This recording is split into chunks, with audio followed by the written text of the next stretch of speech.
Lamar Jackson looking more and more likely to be traded in this next month of football and preparation for the NFL draft. And it's more and more likely. Every single day it feels more and more likely as Lamar is commanding $230+ million guaranteed. And it's not just that the two sides are very far apart. There's animosity building by the minute between Lamar and the Ravens. We've got Russell Wilson news to talk about. We've got Richardson rookie QB talk. We got phone calls. We got voicemails. The Fantasy Football Show. It begins right now. The FantasyFootballShow.com studios. It's the Fantasy Football Show. Live! Monday through Friday, 7 p.m. Eastern. What is going on, everybody? My name is Smitty. You're watching the Fantasy Football Show, and I'm here to guide you through everything that is Russell Wilson, Lamar, quarterback situation, rookie, NFL draft, rookie draft, everything you got going on in your fantasy leagues or just your news interest around the NFL. We're gonna break it all down. I'm gonna talk about as much as I can in the next hour, and we're gonna take your phone calls as well. And for those wondering if we're gonna draft tonight, probably not tonight. I'm gonna actually be off tonight at midnight. Usually I'm live on Tuesday, Thursday, Friday, and Saturday at midnight. But your boy Smitty's gonna be not live tonight. Let's get right into the Lamar Jackson news. Let's hit the news desk. From the FantasyFootballShow.com news desk, here is your breaking news. So this news broke a little bit yesterday, but there's more added to it and more speculation around it. So it's not that this broke this very second, but Lamar Jackson has reportedly sent counters back to the Baltimore Ravens. Every single counter offer that Lamar Jackson has sent back in the direction of Baltimore has included fully guaranteed money, meaning that he's going the Deshaun Watson route. And while initially everybody's going to say that's crazy, really what is crazy is that the Baltimore Ravens don't understand that the contracts are going to be massive in 2-3 years time. Now, them not wanting to ink Lamar to what will be eventually a good contract, because 2 years from now, Lamar's asking price, which is said to be around $230 to $240 million guaranteed dollars, just like Deshaun Watson's 5-year deal, that's going to look like chump change in 2.5 years from now. So we've got the Amazon and YouTube digital cash injections into the NFL because of the NFL Sunday Ticket on YouTube, all the Amazon deals. All that stuff is going to inject so much cash into the NFL that the salary cap, which has gone up by, I believe, 22% over the last 2 seasons, will go up by at least 22% walking into the next 2.5 years. So Lamar Jackson's asking price of $230 million guaranteed sounds like a lot now, but once Jalen Hurts signs a $50 to $55 million per season contract, once Joe Burrow gets extended, once those things happen, Lamar's $230 million of guaranteed dollars is not going to look that crazy at the end of the day. And the crazy part is that other teams are more than willing to pay that, like the Falcons. The Falcons swung big on Deshaun Watson, would have paid Deshaun Watson exactly in that same ballpark had they had an opportunity to match it. I'm very confident in that. The Falcons don't want to miss again, and they're going to swing big. And they're going to easily offer Lamar a $210 to $240 million guaranteed deal. And if it's not fully guaranteed, the guaranteed money is probably what Lamar's more worried about. So if it's a $300 million deal on 6-7 years, whatever the case may be, and Lamar's getting a guarantee of $200 to $230 million, I think that's all he's really after. So Lamar Jackson looking for the Deshaun Watson treatment. It says to me more than anything that the fact that the Ravens don't value him, they're $100 million reportedly off of this number, $230 million guaranteed. So $130 million guaranteed. The fact that they're $100 million away from Lamar, number one, it's insulting to Lamar in Lamar's view. Number two, it shows you they don't feel like he's the future or worth putting it all on the line. Number 3, when you franchise tag a player, you are typically holding them in place so that you can work out a long-term deal, but you're also suggesting that you guys don't see the value the same at all, because the franchise tag is the last thing you want to slap on a player because of the animosity that it creates. Every day that goes by, Lamar Jackson's more turned off by the idea of going back to Baltimore. Every day that goes by, this team is having to look at, okay, what is our next step?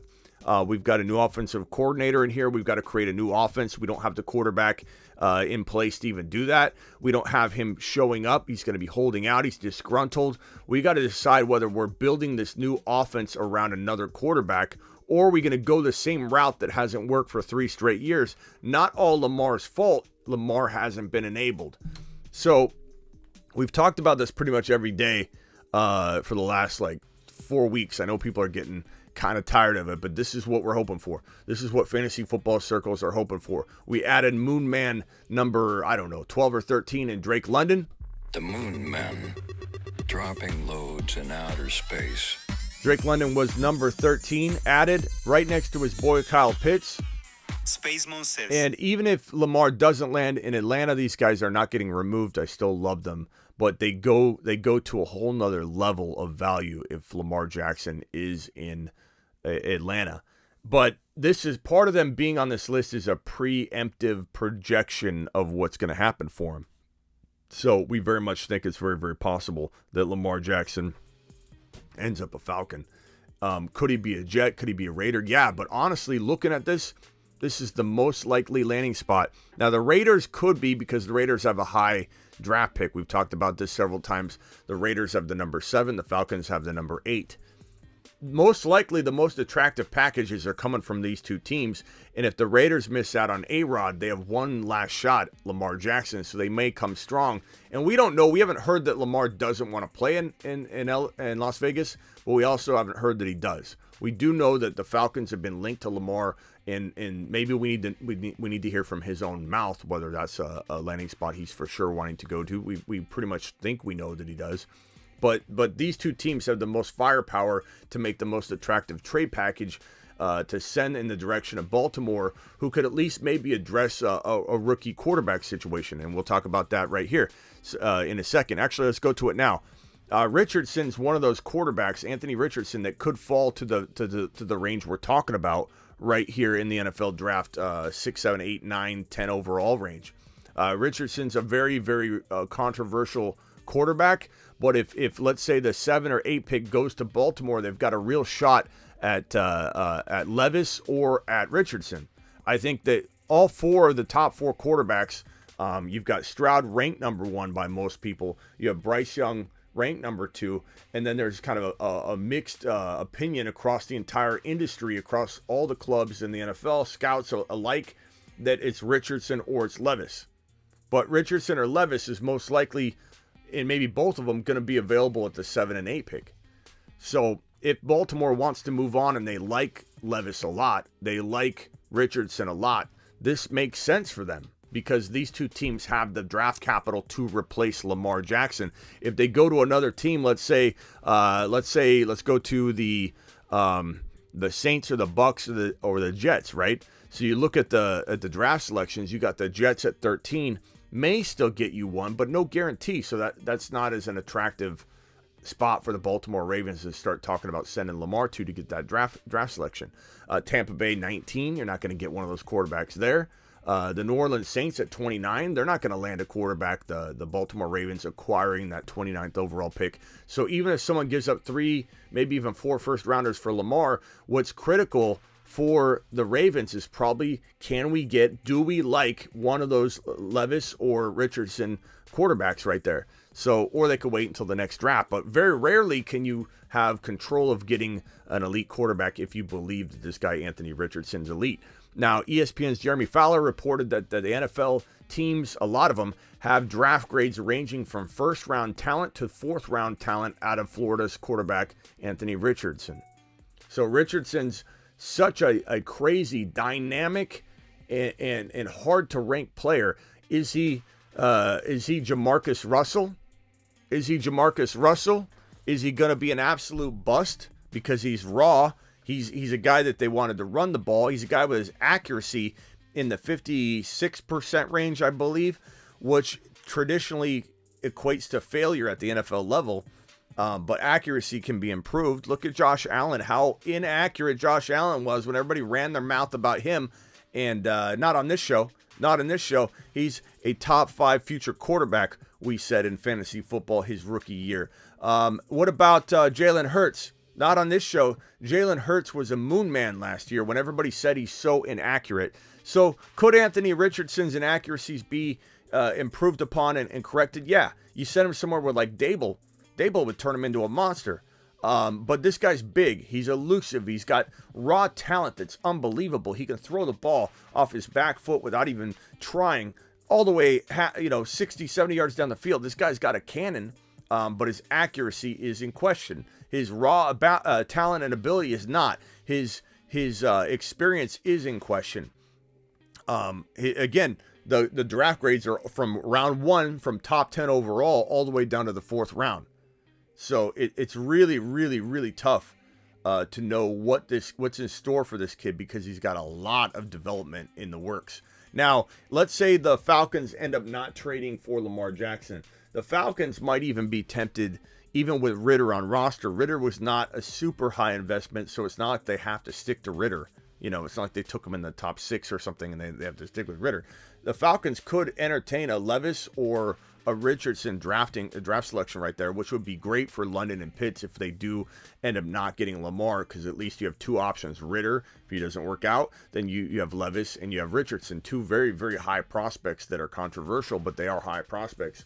So there's a lot to talk about in terms of Richardson and where he's going to go and how much value he has. It's a very interesting topic. Russell Wilson, this news broke early this morning, that The Athletic was reporting that Russell Wilson in February of 2022, so a calendar year ago, he asked the Seahawks ownership to fire coach Pete Carroll and general manager. This is crazy. And probably why he was traded. But he refutes it. He came out and tried to debunk it and said that he looked at Russell Wilson like a father figure. Pete Carroll like a father figure, Russell Wilson said, and that he basically said it's not true. So we don't know what's true, what's not. There's a lot of noise out there, a lot of smoke. And so to Russell Wilson's defense, he immediately came down and shot it down. So we don't know if it's true. And we almost have to give him the benefit of the doubt that maybe he was taken out of context or how that went down. I don't know. But it also wouldn't shock me. The way that Russell Wilson's been behaving lately, he reminds me of Post Malone.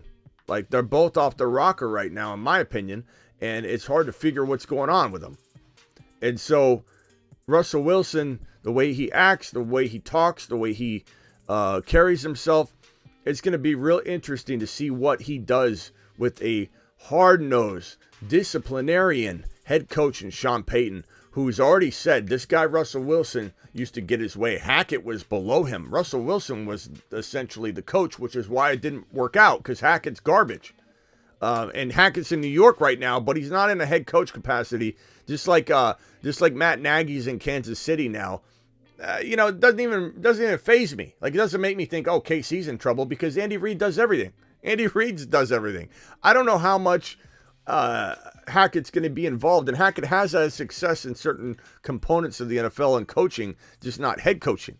Offensive coordinating with Aaron Rodgers, he's done well. That's why a lot of people want Aaron Rodgers to go to the New York Jets, so that this dynamic that has worked between Hackett and Aaron Rodgers, where Aaron Rodgers is kind of the leader and the most experienced mind around, he is going to be able to, him and Hackett work together to do what they've done in Green Bay in the past. But Russell Wilson's going into an environment where Sean Payton said, this guy Russell Wilson, he would bring his entourage and his people in the building. Russell Wilson is not going to be able to do that anymore.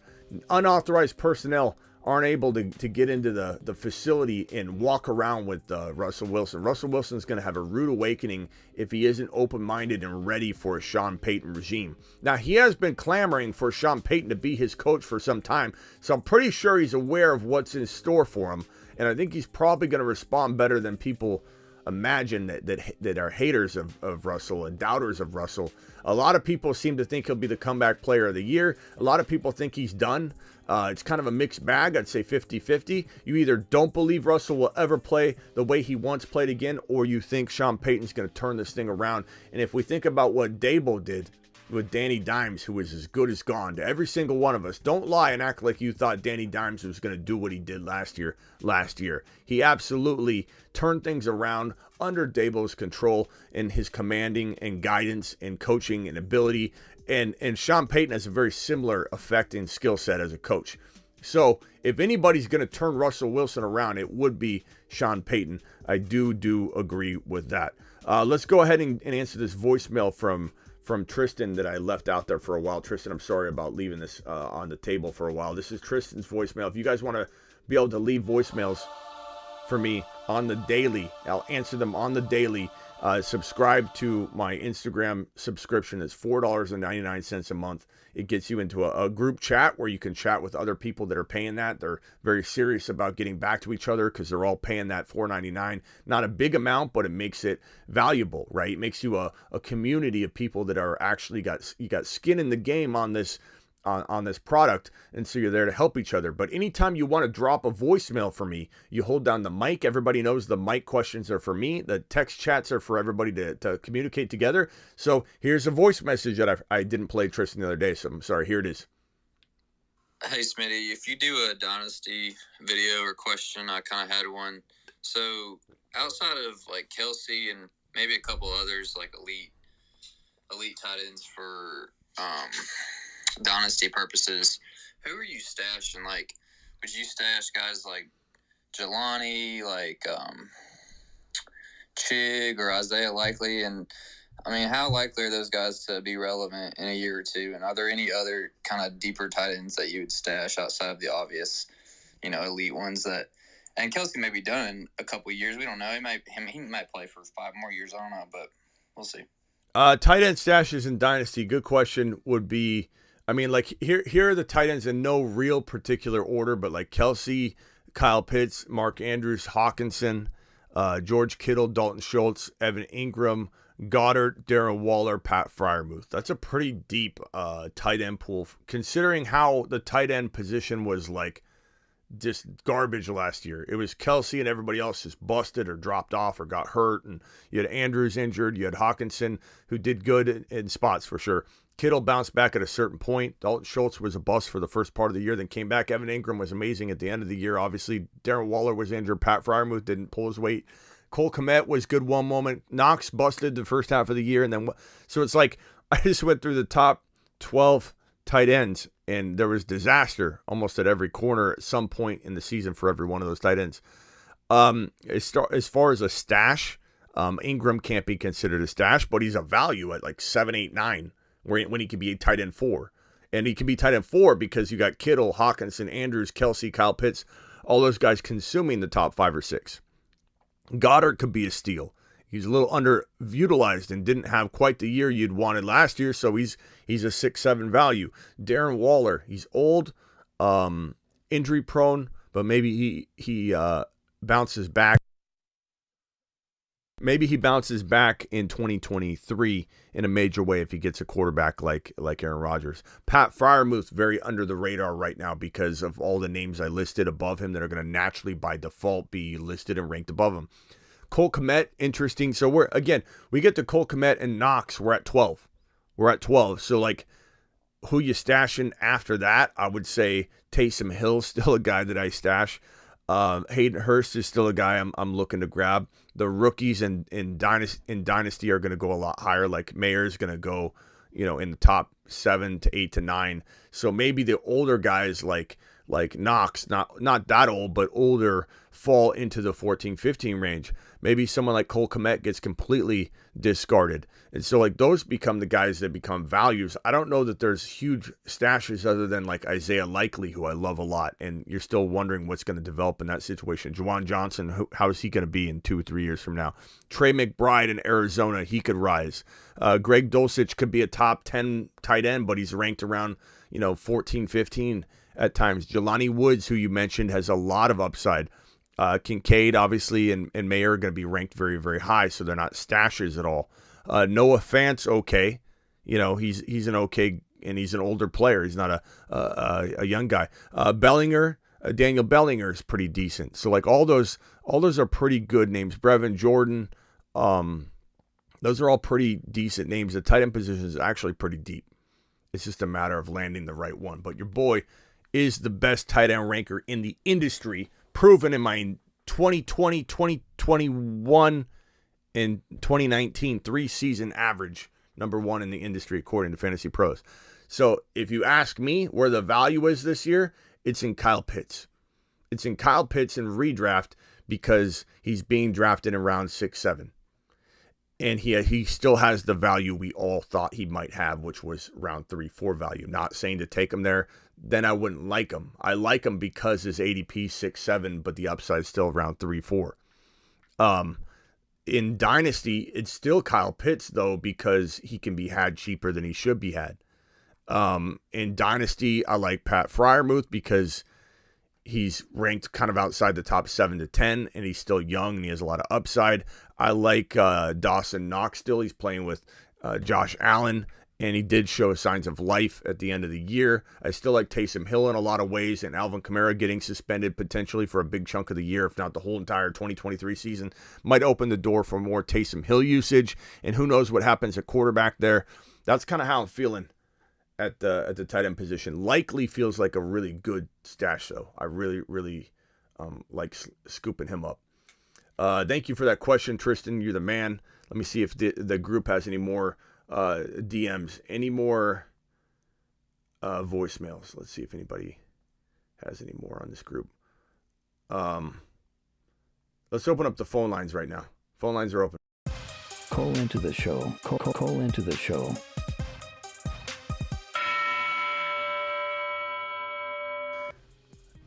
Dial into the show. So we got the Russell Wilson stuff out of the way, Richardson, Lamar. The news is kind of quiet for the most part. We're going to answer some phone calls and discuss whatever you want to discuss. He still 177 ADP, wide receiver 2 in New Orleans. He's pretty decent. I mean, we don't even know what's going on with Mike Thomas. You know what I mean? Crazy situation. And who's throwing the football there? You know. Thank you, Tristan. Sorry about the delay on that. Leave voicemails anytime you want, bro. Just leave them right in that chat. Even if you have another one right now, I've got it open and it's sitting there. So if you got another one, ask. If you got a follow-up, ask. Living Legend in the house. You're never bugging me. You're paying for that $4.99 a month product, Tristan. So definitely utilize it. Ask me questions, even if you just want to hear me kick around something. Small or a big topic, whatever. You're live on the Fantasy Football Show. Who am I talking to? This is Tristan. Tristan, what's up, my guy? Hey, Smitty. Hey, man. All right, question. So, I've got Aaron Rodgers in a dynasty, and I'm looking to trade him away. I'll probably wait till news drops for him to, go somewhere. What are you trading him away for? Who? Who'd you say? Aaron Rodgers. Aaron Rodgers. In dynasty? Yes. Who's your starting quarterback? Oh, man. In that league,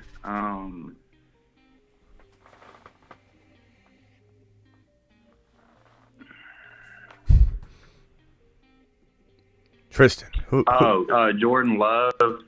And then I've got the 1.02, so one of the rookies. Are you going to take a rookie for sure with the 1.02? Yeah, I'm pretty sure. Yeah, that's always tough in a super flex, right? Is a super flex, I assume. Yeah. Because you don't want to take a rookie with the 1.02. You want to take one of the RBs. But like if Bijan's there, I'm taking Bijan. And Gibbs, I'd have a tough time not taking Gibbs, but that's me. I'd rather just keep Aaron Rodgers and Jordan Love. You're gonna have 2 starting quarterbacks out of those 2. So why not just roll? Why not roll with those 2 and get Bijan or Gibbs? That's the way I look at it. I mean, I do like Stroud. I do love Bryce Young in some ways. I guess it depends. When's your draft, first of all? Because we'll know more about Bryce Young's value. Yeah, I'm not sure. It'll be after the NFL draft. Yeah, so you got time. So, like, let's say Bryce Young measures in at 6'0". Then all of a sudden, bro, in Superflex, I'm going to be a little more hyped. And that's for a number of reasons. Number one, the success rate's a lot higher. And number two, the NFL team interest will be higher. And he'll for sure not like fall into a crazy spot. Or once you fall in a draft like Malik Willis did, you start being looked at different. You start being treated different. You get less of an opportunity. If you falter or struggle at all, they move on quicker. Like, so draft capital is very important. And so if Bryce Young ends up measuring in at 6 foot, getting drafted into a really good spot, I'm going to be very, very open-minded to taking him with that 2 pick. But for right now, I don't know why you would trade Aaron Rodgers away in a super flex dynasty when no one is going to give you much for him. So why not ride him until the wheels fall off? Because he's a top 6 potential quarterback, bro. Yeah. I know you don't like my answer. I can hear it in your voice. You want to get rid of him so bad. Yeah, well, you always have like that angle I don't think of, but it's always like smart. But this is that weird double super flex league where it's like it's a Devi. So I've got like a quarterback coming up in 2024, and so I was kind of trying to get rid of him just because he might give me a year or two. Yeah, but what are you going to get? That's the question. It doesn't matter if you want to get rid of him. Some people do that. It's like an illness, bro, where you're like, I got to just get him off my team, versus letting the wheels fall off while he's on your team. Like, what are you ultimately going to get? A 3rd or 4th rounder? Who cares? Who cares about it? You're in a super flex. Like, let me put it this way to you, if this helps kind of recalibrate Aaron Rodgers' value in my mind. If I'm in a dynasty startup, do you know who my number 1 targeted quarterback is for my QB2? Aaron Rodgers. I'm going after Aaron Rodgers in a dynasty startup as my QB2 because I'm going to, let's say I get the number 4 pick and I'm blessed by the gods to have Jalen Hurts, Mahomes, Burrow, or Josh Allen. Let's say I get Burrow. I'm excited. To the moon. I've got Burrow. And I'm in a dynasty startup. What do I do in round 2, 3, 4? Take all the players that I would have taken in a 1 QB draft. I just get right into 1 QB mode. And I say to myself, okay, now I'm taking in round 2 guys that I would have taken in round 1 if it was a 1 QB league. And I scoop up just a monster 2nd, 3rd, and 4th round slew of players. Then when I get to round 5, 6, wherever I start feeling the pressure of Aaron Rodgers, I'm taking Aaron Rodgers in a super flex dynasty because he might give you 2 years. He'll give you at least 1, and it's a way to win this year. You're going to dominate this year because Aaron Rodgers he's going to play so good for your QB2. Why would you take a 3rd rounder or some garbage? No one's giving you anything amazing for him, bro. Nobody. Yeah, you sound so disappointed. I can hear it in your voice. It's okay. It's just I just never thought of it that way. Yeah, I mean, what if he goes to like the Raiders or the Jets? Or like Ben said, like, can you change that's what I'm saying. Like, I feel like that would be the time to get the most value for him. Okay, so tell me what you could get. Tell me what you could get. Honestly, like, I've tried to fill it out, and I don't think anybody's gonna get me much. Like you were, kind of saying. Yeah, and it's the natural instinct to try and move on players before they fall off. Like, I got Derrick Henry. I don't own Derrick Henry in any redraft leagues.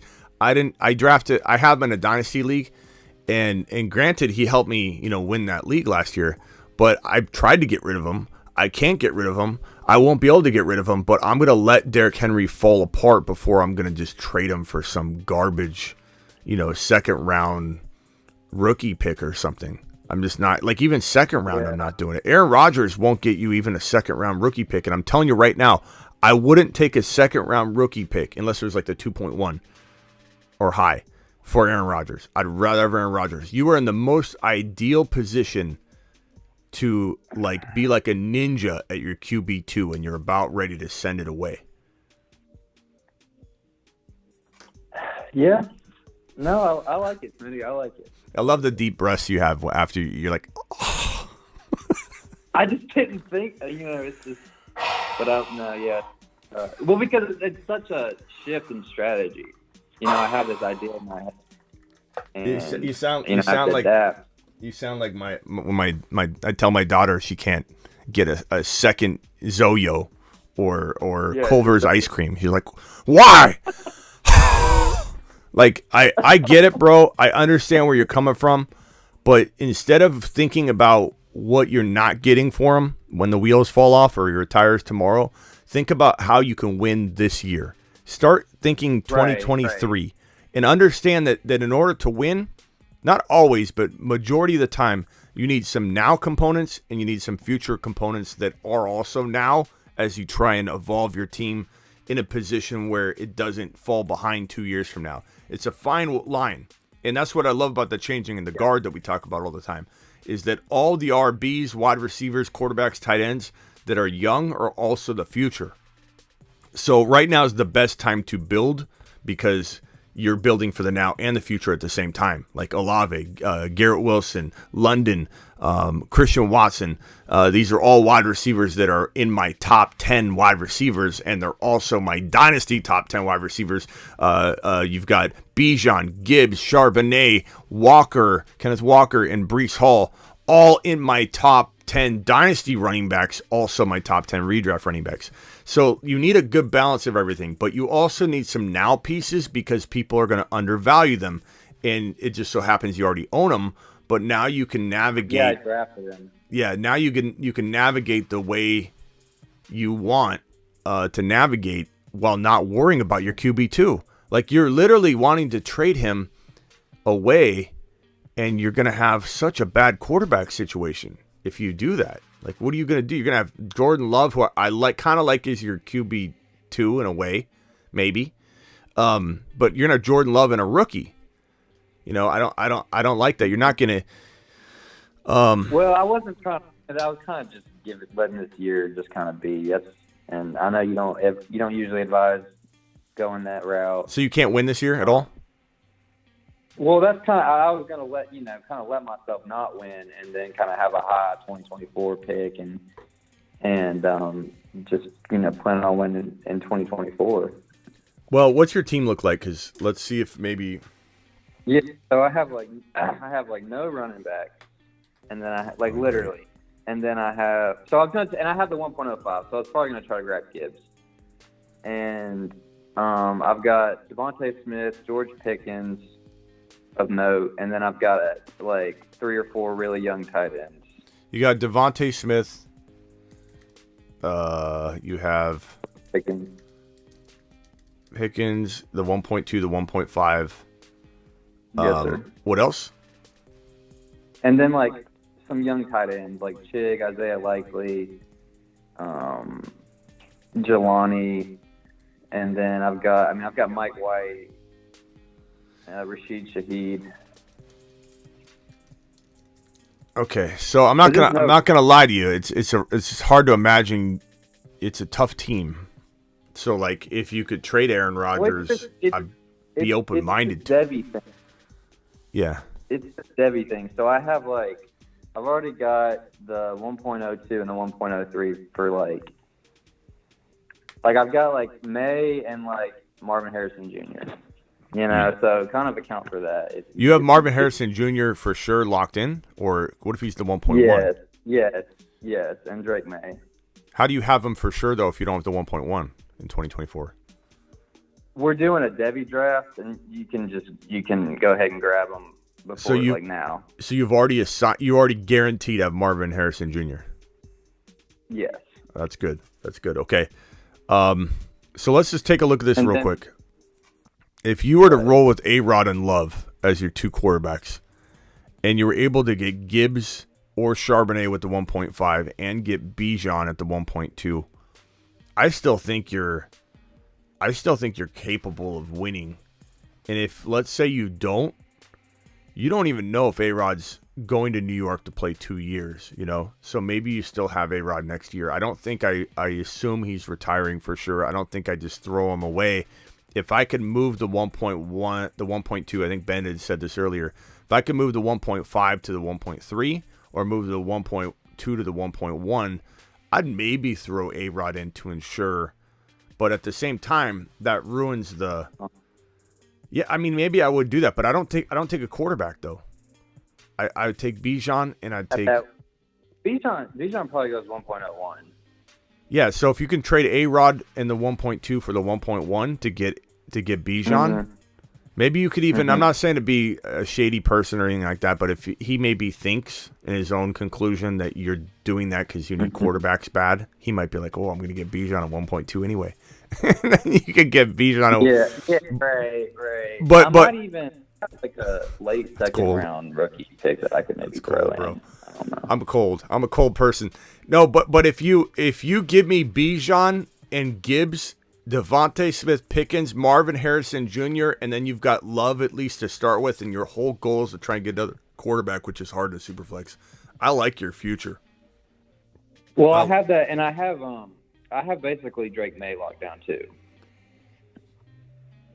Yeah, bro. I mean, you got a good future, and if you can move A-Rod to guarantee Bijan, then I like that move. That's the only way I'd move A-Rod is if you're not doing a 1-for-1. You're not getting anything for A-Rod 1-for-1. But if you use A-Rod as a toss-in, you might be able to bump something up that you shouldn't bump. You might be able to get like Kyle Pitts, using your tight ends by giving up A-Rod because the guy needs a quarterback bad. Yeah, I don't know why this idea never crossed my mind. Just like move up a spot. I mean, maybe somebody would do it. Yeah, man. I mean, it's the one way to like, I don't know. The one way to getting greedy, Bud. Yeah, I mean, think of it this way. If I say to you, "Hey, take A-Rod for this 1-for-1 deal," you're naturally your psychology. This is the psychology in fantasy football we always talk about. You're naturally going to be like, "But what if Aaron Rodgers retires in 1 year? What if Aaron Rodgers doesn't even come back this year?" You have all that concern on Aaron Rodgers, right? But if you say, "I'm going to give you Aaron Rodgers and let's say a second rounder or something for one thing," all of a sudden the person has two things to rely on. Their mind and imagination can go in two different directions. Yeah. They now don't say, "What if Aaron Rodgers doesn't return?" They now start saying, "What if Aaron Rodgers plays 2 years? What if because now they have the risk divided, and so there's less feeling of, oh my God, what if this doesn't work out?" You've got two options on the table. So that's the 2-for-1 tactic is the easiest way to get someone to let go of the concern of one side of the trade, whereas 1-for-1, they're going to just focus on their concern. So yeah, throw Aaron Rodgers in with the 1.2 to get the 1.1. I just remembered too, he's trying to get rid of the 1.01. I don't know why I forgot that for a second. Yeah. Then I mean, try and give him A-Rod in the 1.5. See if he does that. Can you imagine getting 1.1? Why not? Why not try it, right, and come down?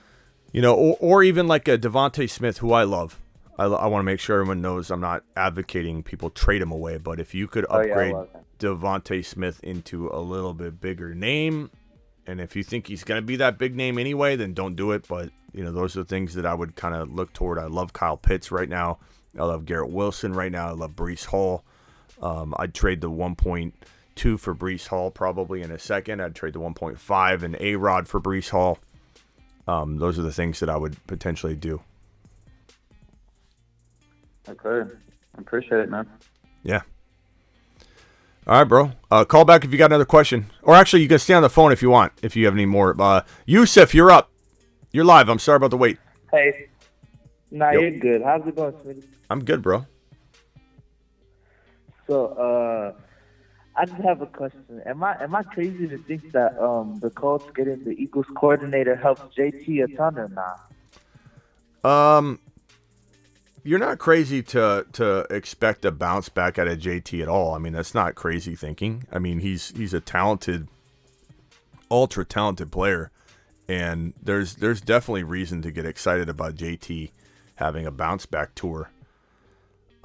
We may or may not even put him on our revenge tour board, but like, I mean, JT is still one of the most electric, elusive, hard running players in the NFL. The problem is we saw him come back to relatively healthy form before he got injured again, and his offense held him back. So it's like we've seen him now falter due to injury, and we've now seen him falter due to situation and then injury again. I don't think the injuries are going to concern me. Kind of like Christian McCaffrey's previous injuries didn't really hold much water for the long-term value. Whoever I just added, if you can mute the line, please. JT definitely has the appeal of a bounce-back candidate and to the tune of a top 5 running back. I just don't know that I'm going to, how many leagues am I going to bank on that, Yeah, so then, where do you think JT would go around then? You think, maybe round 2? You think he could fall to round 2? He could fall to the top of 2 in a lot of drafts, sure. Do I think he'll be a late second rounder? Probably not. Do I think is he a candidate to climb up ADP boards as the offseason moves along? Absolutely. I don't think he falls off any. I think he only climbs up ADP as the offseason moves along. JT doesn't feel like a guy that's going to, unless he has an injury, he's probably only going to increase in value, because it's always, what have you done for me lately? And that initial feeling sucks. Like when Breece Hall got his ACL snapped in half, and we didn't play this for a while.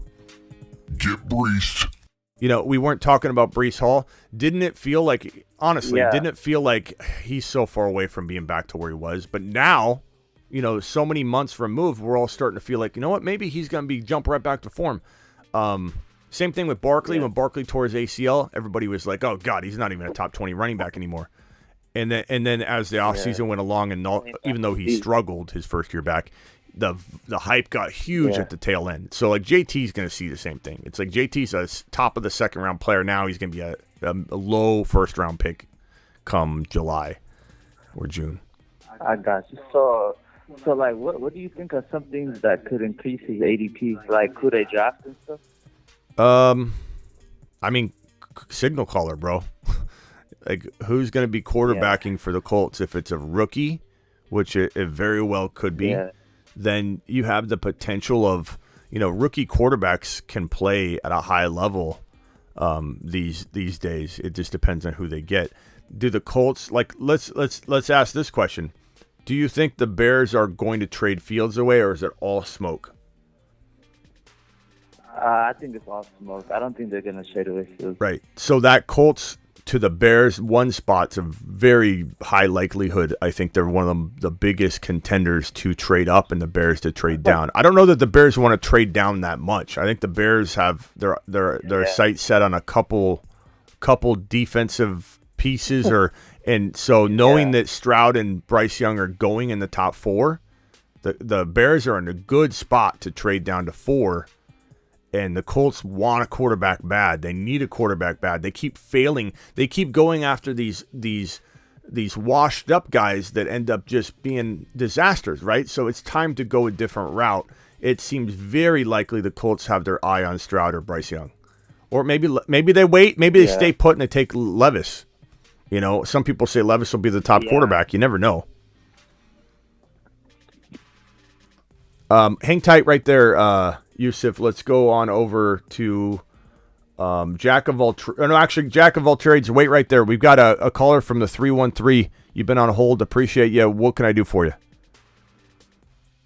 What's going on, Smitty? What's up? So one of my questions, I'm in a super flex dynasty, and I've got 8 out of 12 of the picks in the first round. We did some startup wizardry, traded back, got a ton of picks. We're trying to cash in, but we're not really sure how. One deal that was on the board was Kyler 103 and 104 for Jefferson, but that to me is a lot to be given up for just one player. I don't know. Who would be your quarterback if you did this, or 2 quarterbacks? Yeah, so it'd be Trevor Lawrence and Geno. The thing is, Kyler's not he's gonna miss half the season. I think at a minimum, he could miss the entire year. Who knows? The Bidwell came out and said yesterday, I think, that there could be some setbacks. It could be slow moving. So I don't know what happened for him to say that. So who knows if you even have him this year. The thing is, though, in a super flex, is there a strong shot that Jahmyr Gibbs is going to be there at 1.3? Probably, right? I mean, I imagine one QB is going to go in the top 3, I guess. Yeah, the guy at 102 said he's taking Gibbs, and I've got the 101. So okay, I'm not too worried about it. I'd like to have both, but So you've got the 1-1. Are you going Bijan? Of course. Okay. So Bijan goes to you. If you get the 1 point, or you have the 1.3. Okay. So ultimately, God, this is tough, but ultimately you got JJ. What's the rest of your team? We've got. Hold on a sec. We've got. Who's we? You got all these. You got. Cohen. Who's we? Is that mom? Yeah, Cohen. Is that mom? Who? No. I got Ken Walker at running back. Brees Hall. Metcalf. Nice. Amon-Ra. Waddle. Wow. Goddard. Olave. Yeah. We've got no one on our bench, though. So that's the whole idea is, we actually could take all 9 first-round picks or 8 first-round picks and roster. Who is we, though? Who is we, though? I'm just curious. Co-owner. Okay. Just like a buddy? He's my roommate. I'm in college. Okay. So you have to make these decisions together. Okay, I got you. Yeah. Man, that sounds like, what size? 10-man league? Is that a 12? 12. God, that's a good team, bro. I mean, you could argue that you don't even name your receivers again. Amon-Ra, DK, Waddle, and Olave. I mean, I love JJ, but I don't know that you fully even need him. You could almost trade like 2 of those guys for JJ. Trade Waddle and Amon-Ra for JJ or something. I don't know, and get maybe something back with him. But like your team, your 2 quarterbacks are who again? Trevor Lawrence and you said Geno. Yeah, Geno. I mean, I want you to upgrade those QBs for sure. But 1.3 is going to be... So you got Bijan already. 1.3... I don't think you... Oh, God. I don't know. Tristan, what are you thinking? What's the question? I'm so sorry. That's right. That's right. Who Jack of all trades, what do you think of this? Bijan. Yeah, he's getting Bijan at 1, but does he trade Kyler, the 1.3 and the 1.4 for JJ? He's already got the 1.1. Oh, I would definitely move on that. Kyler's, I don't know. I don't even think he's gonna play this year. It's super flex though, and it's dynasty, so. Yeah. I don't know. I'm not a big fan. What, Tristan? I don't know if I would do that. That's a lot. Kyler's a little underrated right now. And 104 and 103, I mean, are you talking maybe JSN, Yeah, I mean... I don't think I would...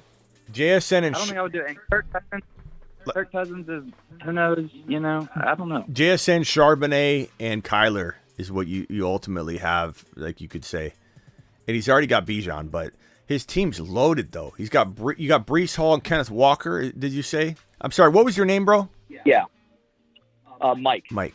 You got Brees Hall, Kenneth Walker, and then who's your third RB? That's it. Okay. So I mean, we were planning on Bijan's number 3, basically. That's a sick squad, bro. The quarterback, though, is tough. I mean, I guess ultimately you don't... You get it right. You don't need the depth, though. Like I want the 1.3 and 1.4. I want JJ on the squad. Can you? Yeah. So Danger said, can you do it for one of the picks? I tried. We've gone kind of up and down on this for a little bit, and I've tried the 103, 107, 103, 106. Basically, the dude told me it's going to be 103, 104 and Kyler, or it's not going to be a deal. So, and like I said, I've got a lot of guys who are like in that 5 to like 10 or 15 range, and we don't have that like top 5 guy. So ultimately, don't know. you'd have JJ. You should have Trevor Lawrence and Geno, which actually is underrated QB crew. It really is, even though it doesn't feel like an amazing set of quarterbacks. But it's underrated. So you'd have JJ, Olave, DK, Waddle. Who am I missing? JJ, Waddle, Olave, DK, Amon-Ra. Amon-Ra. And can you start all those guys? Is it that big of a lineup? Yeah, it's a start. I think it's start 11 or 10. So, yeah, it's a big. So you can start every one of those wide receivers. Even if you get JJ, you're still starting Amon-Ra. You're still starting Waddle. Yeah, I mean, I've got an open flex spot. I got Njoku in a flex right now, so JJ would be starting. Is it a 12-man? I would do Yeah. I would do the trade. Because you already have Bijan, Breece Hall, Kenneth Walker. You have Bijan, Breece Hall, Kenneth Walker. You'll have JJ, Olave, Waddle, DK, and Amon-Ra. And yeah, you got Geno and Trevor, but guess what? Geno played like a top 6 quarterback for a big portion of the year. Guess what? Trevor Lawrence is a top 6 to 7 quarterback, top 5 to 7 quarterback at times. Those are pretty decent. Who's your tight end? I got Goddard right now. Yeah, bro, you got to do the trade. I mean, the thing is, like the 1.3 and 1.4, what if you miss on it? JJ's there. You're dream like if you like think about it from this perspective, you're dreaming that one of these pieces becomes as good as JJ. And while Kyler is an important part, is Kyler really going to outscore Geno or Trevor Lawrence by that much? Probably not, especially not year one back from his ACL recovery, if he plays half of the season at all. So it's like you're waiting, to get JJ. Go get JJ. But that team, bro, get JJ. And if you need to go quarterback shopping, trading Geno and like an Amon-Ra or Geno and a Waddle or Geno and a DK, I'd preferably get rid of DK out of those wide receivers if I had to pick one. I love DK, but DK and Geno, like that can't get you a Fields. Right. I mean, it might be old too. I like it, bro. We should do it.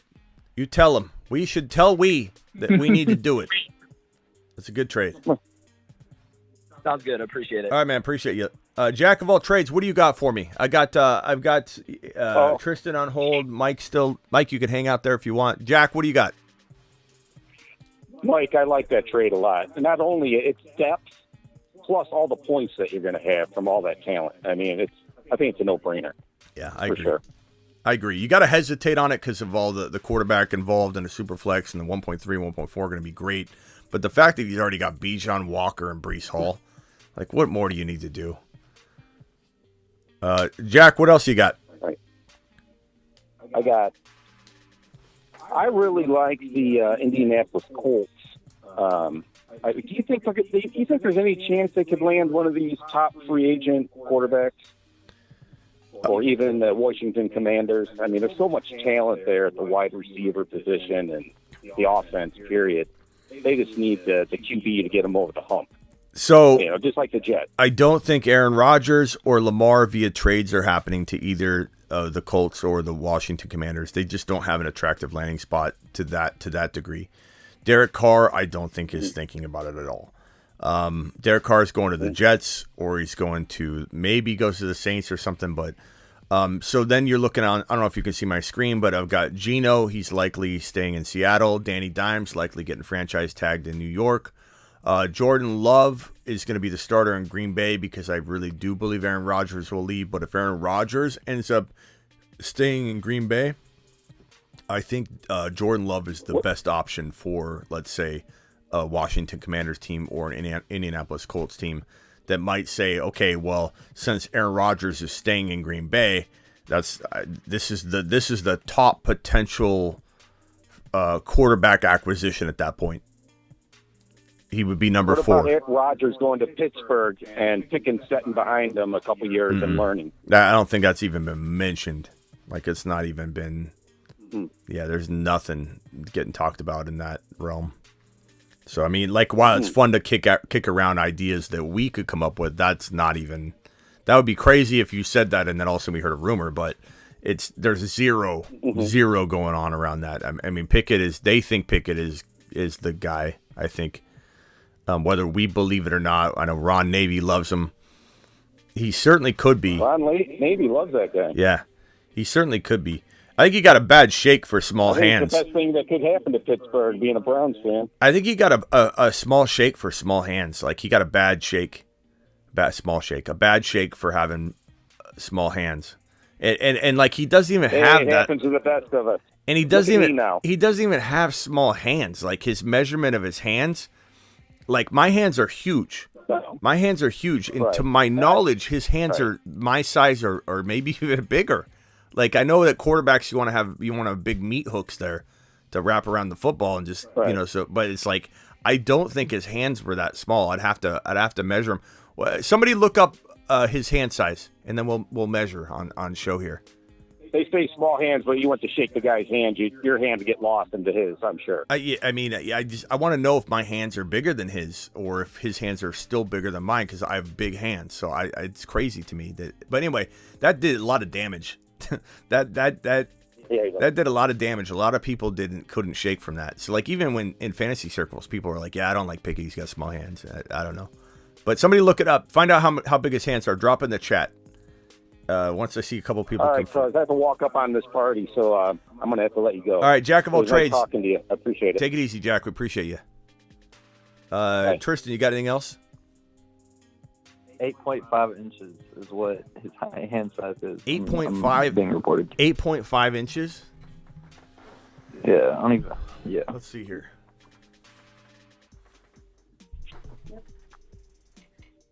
All right, let's measure this. Let's measure 8.5 inches. 8.625. 8.625. I got huge paws, man.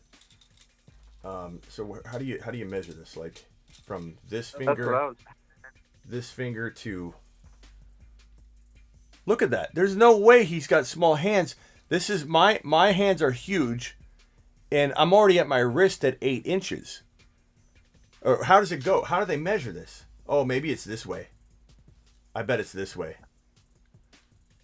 9. Okay, that's probably what it is. Maybe he does have small hands. Because I've got. I'm looking up how they measure. I think it's probably this way, bro. From the tip of the thumb to the pinky finger. Yep. With hand out. Yep. I could tell as soon as I measured this and got above. I read about a little bit above 9. I'm about 9.1. That's what it is. Spread the meat hook out, and then measure it. Let's see here. So that's me. So. Could have been a quarterback, Smitty. 9.1. Yeah. So 8. I guess 8 is a little small. All right, I'm gonna let you go, Smitty. I appreciate it. All right, later, Tristan. Appreciate you. Mike, are you still there, Mike? Mike's gone. Sorry, Ron Navy. I thought I was defending him, and then I realized that it wasn't 8 inches that way. It's this way. So that is kind of small, I guess. Because your boy, I could see it, like, so his hand probably is like that on the football versus that. I don't know. Crazy. It's not the hand size that counts, it's the way you use the hand, says Living Legend. That's funny. Live hand measuring. What's Aaron Rodgers' hand size? Aaron Rodgers hand size. 10.12 inches. That's a big boy. Danger in the house. What's up, Danger? What's up, Mr. TD? That's crazy. Yeah, I mean, look. These are big meat hooks. So, Aaron Rodgers has probably about that much on me. It's the motion of the throw. What's Drew Brees' hand size? Drew Brees hand size. Here's Ron Navy. He's coming in to defend Pickett's honor. Drew Brees was 10.25. He was considered small. Ron, what's up? Since when does hand size matter? You saw it. He was throwing dimes to Pickens all year long. I mean, come on now. Yeah, it is an overrated. It's like the 40. It's very overrated. But my point was it did damage. My point is like saying LeBron shouldn't be able to play on his foot. Yeah, have you guys seen LeBron's feet? Oh my God, I can't believe LeBron can walk, let alone play at an elite level like he does and be the best basketball player currently in the NBA. His foot, he's got his foot. It looks like his little toe is like, and his other toe are like this. I don't know how he has any balance. I don't know if it's real. I don't know if somebody photoshopped that and it's a running joke that I don't know about. But if you Google LeBron James's feet, everybody in the chat on a computer, don't leave the show, but Google LeBron James's feet, and then I want to see all the reactions in the chat. Drop an emoji that best describes your reaction to LeBron James's feet when you do a Google search. I can't wait to see the emojis. They're going to be green throw-up emojis. There's going to be eyeball emojis. I cannot believe LeBron James's feet look like this. I would never have guessed. You would have thought this man's got immaculate feet. They're probably really flat. They're probably, I don't know, maybe that's how he's good, is the toes are up like this.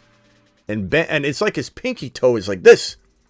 It's like someone took it, twisted it, broke it, and then let it heal. You know, I had a hamster named Henry when I was little. I promised my parents I would take care of it, Ron. And he got his foot caught in the cage. He jumped and broke it. And it was twisted. And when I saw LeBron's feet, I thought of Henry. I immediately thought back to my hamster that had his leg twisted around and broken. Here come the emojis, Ron. Here come the emojis. This is one from Peace Dog. Mike. Oh my God, says Peace Dog. NBA foot torture. It's unbelievable. I almost think it's got to be fake, but it's not. Peace Dog had no idea. No one does. I don't know. Ron, I'm sorry about the Pickens comments. Or Pickett comments. You gotta get over the size, dude. I mean, that's the problem. Doug Flutie did wonderful things when he played, but they always downgraded him because of his size. But he still was a heck of a player and still won tons of games. There's clearly a reason why they're concerned about it, but it's not a be-all, tell-all, something that can't be completely overcome. And plus, he did well in college, so it doesn't really matter. You know, like we've already seen him. Well, yeah. But it's some... But for some reason... Weather, so, and that was the big thing. Is his hands too small? In bad weather, wet weather, is it ball going to slip out of his hands? He's already proven all that. That he's good to go. Yeah. All right, Ron. Well, we'll see. Stop on my boy. You what? Everybody needs to stop hating on my boy in his hands and get ready for next year because he's going to light it. Him and Pickens are going to light it up. Pickens and Pickett are going to light it up. The other way around. I think Pickett's going to. Yeah, Pickens is going to make Pickett look. Like, even if, let's say, Pickett is not as good as we hoped, and I know you think he will be, and he might. I'm not ruling it out. I think Pickens is still going to make him look just fine. I think Pickens. Don't forget, we got Austin sitting in the two that didn't even get to play last year. So Austin's sitting there. So we don't know what we got with Austin yet, and the Steelers come away with. My boy Tyler Scott, oh man, then you add speed to that. But I have a feeling that Kansas City's going to find a way because I bet you Kansas City jumps somewhere in the draft, wherever Scott goes. Kansas City ends up with him. Maybe, Ronnie boy. Because Mahomes would love him. That'd be like the next Tyreek Hill. Maybe, Ronnie boy. Anyways, I'm about to go eat. Everybody take care. And, hey, enjoy your night tonight, your movie night tonight. Yep. All right, Ron. Appreciate you, man. All right, later. Later. Well, let's take one or two more phone calls. We got 80 of you in here. Punch that thumb up button. We got 60 thumbs up. Let's get the 80 number to match the 60. Let's take one more phone call. Somebody dial in. Call into the show. Call into the show. I told you all about the feet. I told you LeBron James's feet were absolutely, it's crazy. Yeah, it looks like he wears like a size 4 shoe, like when he's off the court, and just smashes his toes together. They crisscross. That's right. It's crazy. It's crazy. They're the most unusual feet I've ever seen, and maybe you need that kind of foot to do that kind of thing in the NBA. I don't know. It's crazy. I just think your balance would be off. I feel like I used my pinky toe and my second smallest toe for balance, and it's like LeBron James. You could cut off his pinky toe and his probably almost his other toe, and he doesn't use them. They're on top of his foot. Najee will have a bounce back year, says Hod. I'm going to call you Hod. He could, bro. He could. Bronze shoes were too small for him. Adam with the $20 holler. Adam, let me get some bills out and do a make it rain scenario until we're going to fix the money gun. But for now, you get the manual style. Let's go! Mashed potatoes! Yeah, buddy. Yeah, buddy. What's next here? What's next? Let's see what Adam's question says. Adam's question says, Smitty's the man, hands to the moon.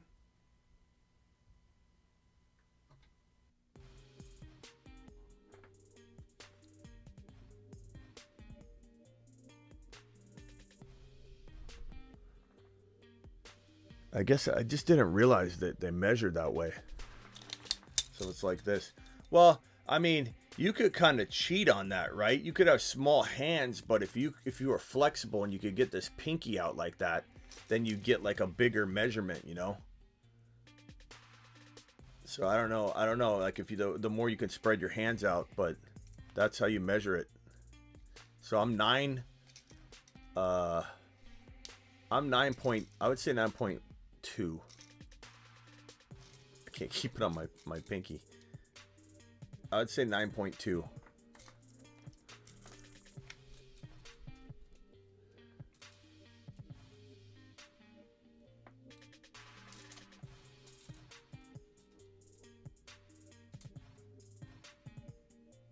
No, I can get a little past that. Wow, that's actually like 9. So my finger is on the end, right? My finger is on the end.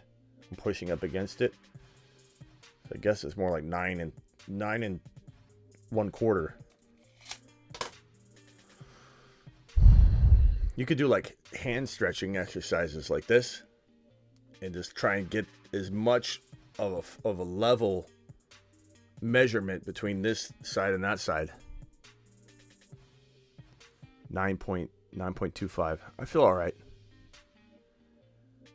I measured LeBron's pinky toe from his big toe because they're so close together. He'd have like a 4-inch measurement, I think, on that. If you're doing foot measurements. MC hammer toes. Let's see here. I think we're done. Hey, Adam, appreciate you, by the way. Adam to the moon, for the $20 holler. To the moon. Thank you, Adam. Appreciate you, my guy. Adam, you got a question? Adam, you want to call in? Adam, what can I help you with? Adam, drop a question, bro. Let me search Adam's questions and see if he has anything that he's asked and I didn't answer yet. I'll say this. The tight end position has been kind of bad the last couple of years for fantasy purposes. I almost wish we could use a flex instead of playing another tight end. I hear you on that one. I'm eating, so I'll wait, but I think I've seen them before talking about LeBron's feet. Adam with a crying emoji. Adam, appreciate you. If you've got any other questions, I'm here for you, and I appreciate your super chat. Let me see if I can find... Let's do a speed round, and then we're out of here. Speed round fantasy football questions. Let's go.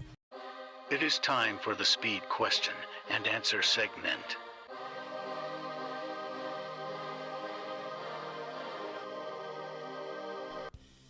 Let's go. We'll make this a 4-minute sesh. Okay? 4-minute speed round. Ask as fast as you can, Quick questions only. I'm not reading novels. Let's go. Drop them. Drop them as fast as you can. No 3 or 4 sentence questions, okay? This is quick stuff. This is like this guy or this guy. Should I trade this guy? Who should I get? Like very, very, very quick. Let's roll. 3 minutes and 40 seconds. A little bit of a 10, 15 second delay. Najee or Javonte in Dynasty. Give me Najee because we just don't know where Javante's at. There's a lot of unknowns. I'm not saying this won't change. I don't want to hear, Smitty, you said this earlier. You're flip-flopping.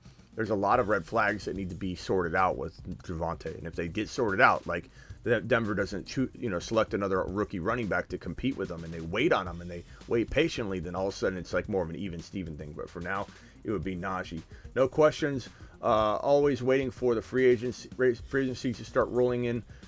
Can't wait to see who ends up on what team. Appreciate you, Adam. Thank you so much. Herbert or Burrow? Burrow by 100,000 miles. Living legend. You know the deal.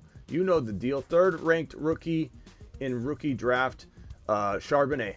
It goes Gibbs at 2, Charbonnet at 3. Then we start talking about the rookie wide receivers, in my opinion. Kyle Pitts or Mark Andrews? Kyle Pitts by quite a bit. He's on the movement list. Andrews is not. Aaron Jones or Monty in Dynasty? Probably pretty even because we don't have a landing spot for Monty. We don't know where he's going to play football. He might not get even a good spot, a landing spot at all. So I guess you'd have to go Aaron Jones in hopes that you just get more 2023 value out of it. But if Monty lands in a good, starting location, which is not likely at this point, given all the rookie running backs, given that there's only like 7 open spots, I don't know. Could go back to Chicago on a hometown discount. I don't know. Lions fan, if they draft Bijan, do you take them to the NFC Championship game? Well, I don't know if you see this on my table here, bro. Detroit's going that far. We'll have to see. That's if they do improve their team via the draft. I'm going to do a whole video on that, and that doesn't tell the whole story. That's if Lamar goes to Atlanta. There's a lot of stuff in the mix for that. So oh man, where's the speed round? Let me put it back to 2 minutes here. My fault. I shouldn't have left. Sell both AJ and Monty, says Mr. TD. I don't know what that's referencing. Let's see. Drake London or Devontae Smith in Dynasty? I go Drake London, but you could make arguments. Both are very good. Olave or Drake London. It depends on the quarterback situation. As of this moment, I would say Olave, but if let's say Drake London gets Lamar Jackson, then it's Drake London. So it's going to be dependent on that quarterback. But at the current moment, I would say Olave. At the current moment. I know you was gonna say that. Smetty says living legend. Which side is better in fantasy startup, 1.9 or 4.2 and first rounder 2024? I guess I'd rather have the 2024 and then try and use that to get a higher pick than the 1.9. The 1.9 is kind of late for me. Danny Dimes getting the bag, absolutely. He's going to get about 35 mil, 30 to 35 million. As will Derek Carr. Derek Carr is going to get 35 mil. It's so funny to me that people think Derek Carr's not getting 30 plus million a year and probably a 90 to 120 million dollar guaranteed contract. Right? How is he not? He's the top free agent quarterback. Wide receivers to avoid this year? That's a great question. I'm going to go to the top of a wide receiver ranking list and shoot off a couple names to you. I would say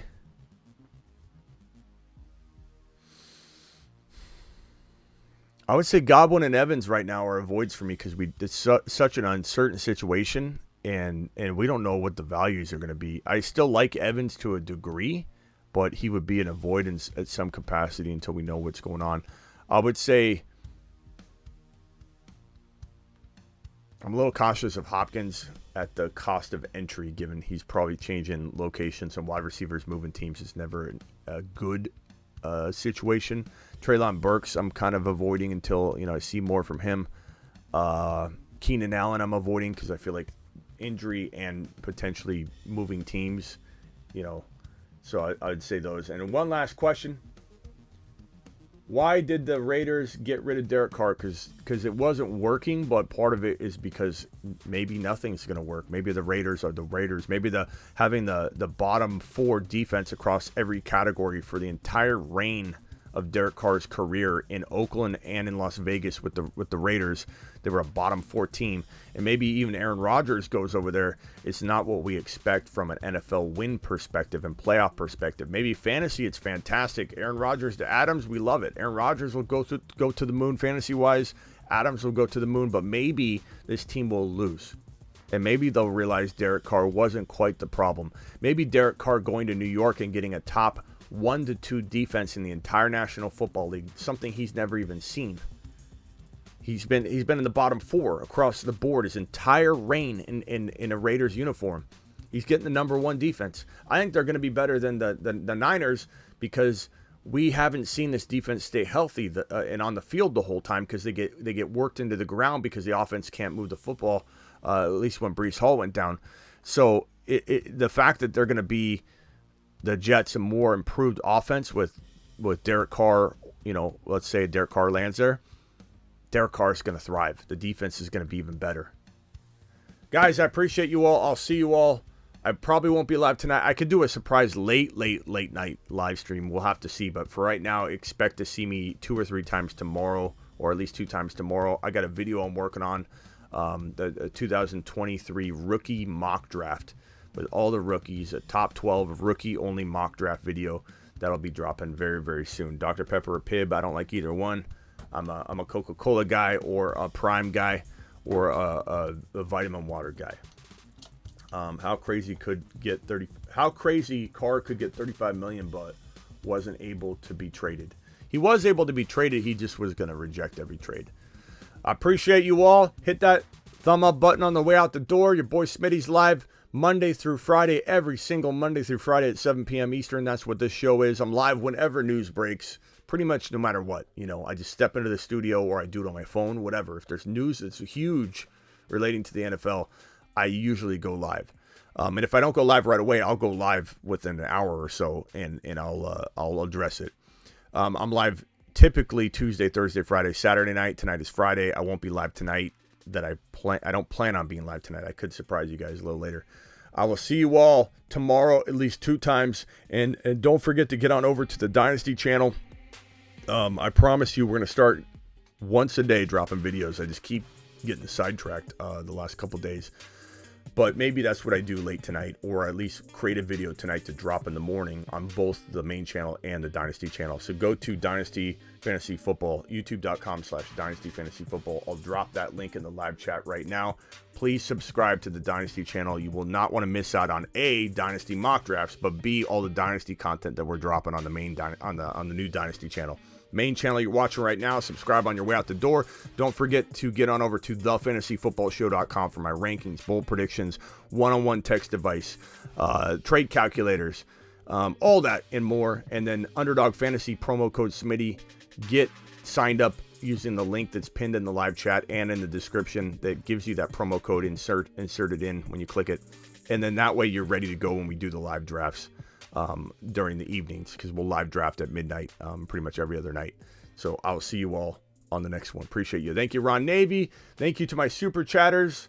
Thank you to everybody that filed on in and called in. Tristan, appreciate you being a loyal member of the Instagram exclusive group, which you guys can get on over to Instagram and click subscribe on my profile if you want to be a daily voicemail leaver on this channel like Tristan. Adam, appreciate your super chat, my guy. I will see you guys all later.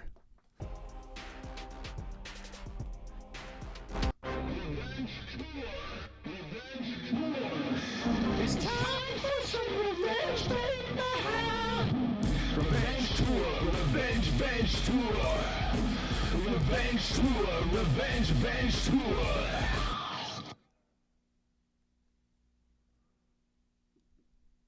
Get breached.